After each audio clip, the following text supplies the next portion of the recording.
Nosotros podemos ser como una piedra o como una semilla. Si entendemos bien tres cosas, solo tres cosas, y cómo gestionarlas, os digo que podemos generar transformaciones mucho más profundas de lo que nos parece posible. Lo primero es entender los procesos de cambio disruptivos. No es lo mismo un cambio disruptivo que un cambio progresivo. No es lo mismo. Un cambio disruptivo es algo mucho más intenso, mucho más potente y de un nivel de diferencia radical. Es algo nuevo. Cuando yo salgo de la zona de confort, me siento peor que cuando estaba dentro. Sin embargo, estoy mejor. De hecho, esta zona se llama zona de breakdown, zona de hundimiento. ¿Qué ocurre? Que al sentirme peor y creer que los sentimientos son mi brújula, vuelvo a la zona de confort. Solo las personas que se mantienen en la incomodidad, enfocados en la oportunidad, pasan de la zona de breakdown, de la zona de hundimiento, a la de breakthrough, de descubrimiento. ¿Vale? Por eso, lo más importante para mí no es el talento, sino el carácter. La capacidad de sostenerte en base a un propósito, una visión y unos valores sólidos. De la zona de confort en mi experiencia se sale de tres formas, dado lo potente que es. Primera, por inspiración. Tú oyes algo, tú ves algo, tú escuchas algo que te conmueve por dentro y dices, oye, puedo aspirar a una vida diferente, y sales. La segunda, por desesperación. Estás harto de estar harto. Y la tercera es porque la vida, en su infinita sabiduría y amor, te saca para que crezcas. Y aquí es donde tienes que fiarte realmente de que el universo no es azaroso, sino que está basado en la conciencia y el amor infinitos. Y que si eso te ha pasado, no te ha pasado porque sí. No busques el por qué, sino el para qué. Lo que pasa es que muchas veces nosotros queremos influir en otros cuando no estamos influyendo en nosotros mismos. Y queremos que la otra persona se atreva cuando nosotros no nos atrevemos. Y al final lo único que mueve es el ejemplo, porque el ejemplo no depende de lo que dices, sino de cómo vives. Y por eso el trabajo fundamental es el trabajo interior, porque si yo comunico desde una forma nueva de ser y de estar, mi comunicación llega al corazón. Si yo hablo desde el concepto, no puede pasar de la cabeza. Aquí tenemos que traer ilusión, pasión. ¿Qué hay de nuevo? ¿Qué puedo aprender? Volver a tomar esa actitud de un niño que quiere descubrir un mundo nuevo. No de un adulto que se aferra con uñas y dientes a un mundo antiguo que tiene cosas muy valiosas que hay que mantener, principios fundamentales, y hay otras que hay que dejar partir. Entonces, lo primero es el cambio disruptivo. Lo segundo es que todo cambio para todos nosotros es un desafío. ¿Es un desafío? Claro que es un desafío. ¿Cómo no lo va a ser? Si es nuevo, si es diferente. Hay oportunidad. Yo no la veo.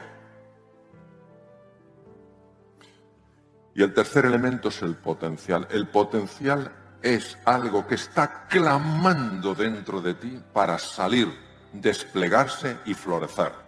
A eso es a lo que se llama madurez. Tú naciste para convertirte en quien estás llamado a ser. La mediocridad no es el estándar, es la grandeza.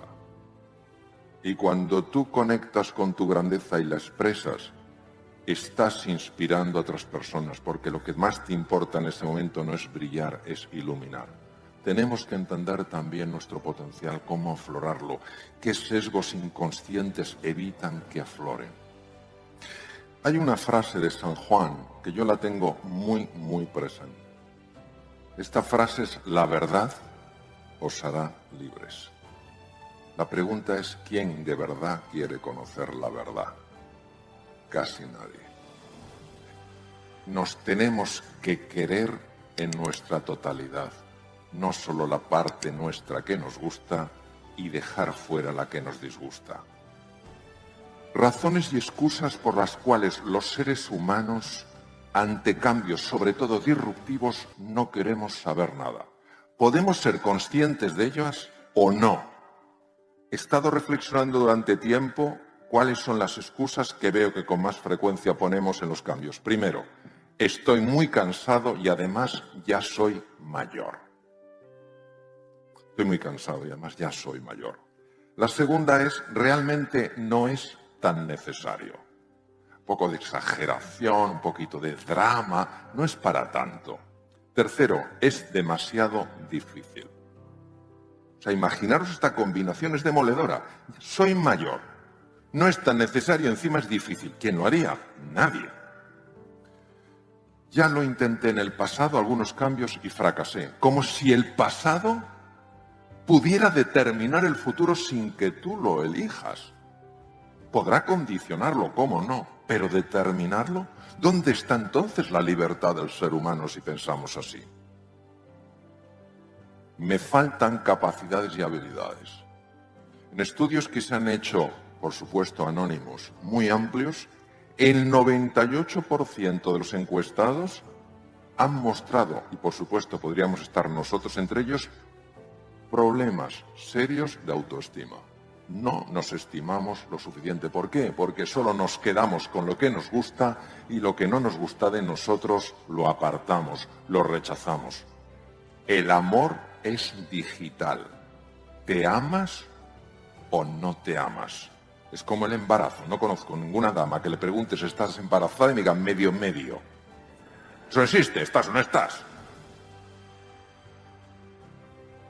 ¿Amas o no amas? Y amar implica no que te guste, sino que tienes capacidad de transformar. Otra, el dolor que voy a tener que soportar para poder cambiar y adaptarme es demasiado grande. Ya empezamos a proyectar la sensación de dolor. Madre mía, con los años que tengo. Encima, no he resuelto en el pasado. Capacidades que no tengo. Lo que voy a sufrir. Y sutilmente entramos en lo que yo llamo la fase de cumplimiento. Cumplo y miento. Digo sí con la cabeza, muy interesante, pero con el corazón digo no. Donde hay que llegar es al corazón. Porque si bien René Descartes en el siglo XVII decía cogito ergo sum, pienso, luego existo, y daba todo el valor al pensamiento, el joven Blaise de Pascal, también francés, decía el corazón tiene razones que la razón desconoce. Vamos a ver si podemos conectar, claro que sí, con ese corazón que cada uno de nosotros tenemos. Y en medio de todo esto hay algo que hemos de entender, y es que reinventarse es importante y urgente. Veréis, si no lo consideramos importante, jamás lo haremos. Y si no lo consideramos urgente, tampoco lo haremos. Ha de ser importante y urgente. ¿Por qué? Porque si no, no va a encontrar un hueco en tu agenda.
Siempre los sesgos inconscientes para evitar entrar en un mundo nuevo, distinto, donde se te va a exigir una transformación, una reinvención, va a buscar excusas. Solo si lo pones como importante y urgente, esto va a poder aguantar porque estará en tu agenda, estará en tu vida.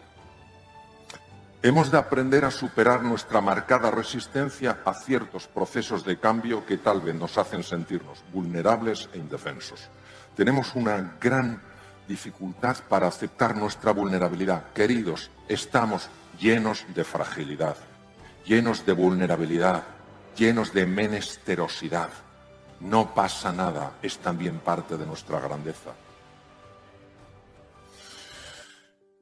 Esta es la curva Yorkis-Dodson, la he sacado de uno de mis libros. Yorkis y Dodson fueron dos neurocientíficos de la Universidad de Harvard y se dieron cuenta de lo siguiente, crearon esta curva, es muy interesante, se dieron cuenta de que para rendir bien, imaginaros lo que es la toma de decisiones, el analizar bien, el ser creativo, el aprender deprisa, todo eso pertenece a lo que llamamos el performance, el rendimiento. Y hay una relación directa entre el rendimiento y la presión a la que estás sometido. Pero fijaros que en la presión, en el nivel de presión, hay dos elementos. La presión exterior, pues por ejemplo, la competitividad extrema que hay hoy en día. Eso es presión exterior, eso existe. Pero fijaros que hay una presión interior. Esta es la que pone una persona con su resistencia. Cuando la presión interior va subiendo, el rendimiento va bajando. Por eso, si en una persona genera suficiente presión emocional, la bloqueas cognitivamente. Es que curioso. Hay personas que viven aquí y creen que son tontas, porque ven que lo que producen es pobre y no se dan cuenta de que en el origen está algo que emocionalmente está bloqueando centros cerebrales. Este es el profesor Hanseli, húngaro, vivió muchos años en Canadá, que trabajó muchísimo lo que se llama la zona de supervivencia, la zona de burnout, la zona de estar quemado. Cuando yo ante un cambio disruptivo me enfrento, me resisto, como pasó con el caso del profesor Nayarian, repito, hombre súper inteligente, estoy seguro que es súper bondadoso y un magnífico cirujano. No estamos hablando de ser bueno o malo, estamos hablando de cosas que nos pueden pasar a cada uno de nosotros y, por supuesto, a mí el primero. Cuando nosotros nos sentimos amenazados por un cambio, entra lo que el profesor Walter Cannon, ganador del Premio Nobel de Fisiología de la Universidad de Harvard, dijo: reacciones automáticas. Nos ponemos irascibles, eso no sirve para nada. Nos ponemos a la defensiva o nos bloqueamos. Y esto inmediatamente nos lleva a esta zona de la curva. Entonces nuestra capacidad de adaptarnos se reduce porque no nos enteramos de las cosas, no aprendemos deprisa. Nuestra creatividad se bloquea. ¿Por qué? Porque emocionalmente estamos con un nivel enorme de resistencia. Hasta que, y esto lo dijo muy bien el profesor Shelley, la resistencia llega a tal nivel sostenida en el...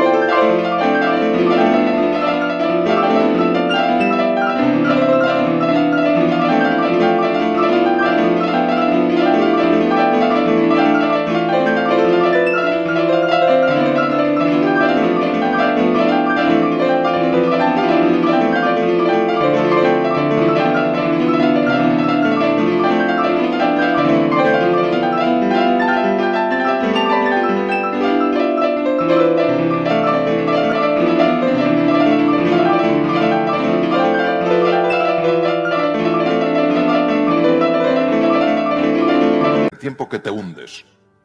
Entonces es el síndrome de burnout, personas quemadas. Nadie te dirá estoy quemado, o si te lo dices porque tienes mucha confianza. ¿Cómo lo notas?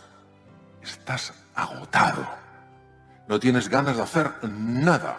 Hay una indiferencia, una apatía y puede haber una depresión. Si aspiramos a una cosa y soltamos otra, os digo que nos podemos adaptar bien a todo. ¿Qué tenemos que soltar? Querer controlar el cortijo.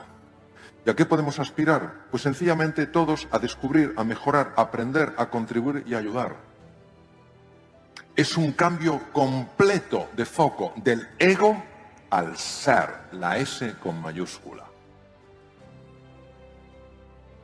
De pensar en lo mío a considerar lo nuestro. De considerar lo que yo creo que me beneficia a empezar a pensar en lo que a todos nos beneficia.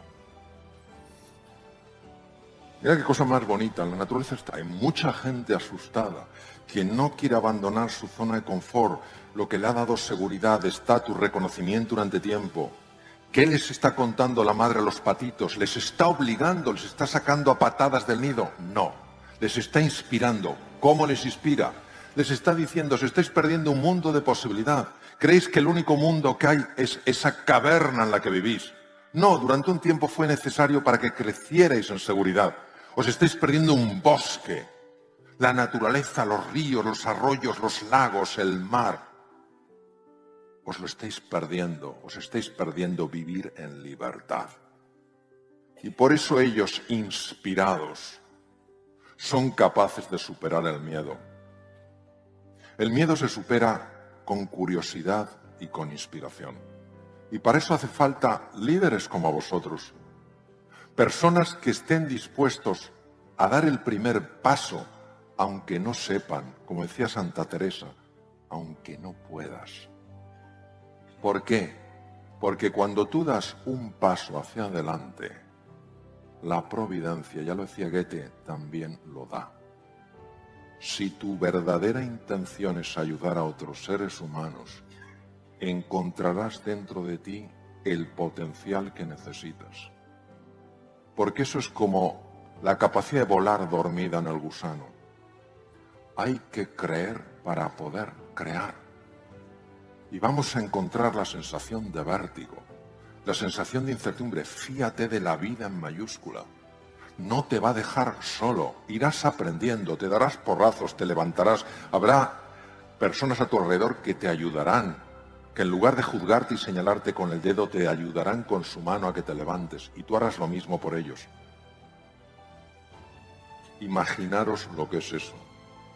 Imaginaros lo que es avanzar con esa ilusión, con esa capacidad, con esa pasión. Sabemos perfectamente que cuando el cerebro humano, y hablo ya a nivel muy físico, no metafísico, a nivel físico, cuando el cerebro humano tiene un qué y un porqué de verdad,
se activan áreas enteras que estaban dormidas y se encuentra el cómo y el dónde. Y cada uno de nosotros vamos a tener esta contradicción permanente, ya voy terminando, esta contradicción permanente entre alimentar esa parte nuestra que solo busca el estatus, que busca el reconocimiento, que busca el control, que busca aferrarse a lo conocido, y esa parte nuestra que nos anima a explorar, a investigar, a descubrir, a aprender y a crecer. Yo tuve una profesora, cuando estuve con Howard Gardner, tuve una profesora impresionante. Ella trabajaba con los indios navajos en Nuevo México y me contó algo que es la filosofía de la tribu, que habla un poco de nuestra condición humana, de que es un trabajo constante, de ir cuidando sobre todo un aspecto nuestro, el aspecto más luminoso, y apartarnos un poco del aspecto más oscuro. La historia es así. La filosofía de este pueblo navajo. Dentro de mí está teniendo lugar una enorme batalla. Por un lado está el águila majestuosa. Todas las acciones del águila están llenas de verdad, de bondad y de belleza. El águila que vive en mí vuela por encima de las nubes y aunque a veces baja a los valles, siempre deposita sus huevos en la cima de las altas montañas. Pero dentro de mí también vive un terrible lobo. Él representa lo peor que hay en mí, se sustenta sobre mis propias caídas y justifica su presencia, diciendo que él también es parte de mí. ¿Quién ganará esta gran batalla? Aquel a quien yo cada día alimente.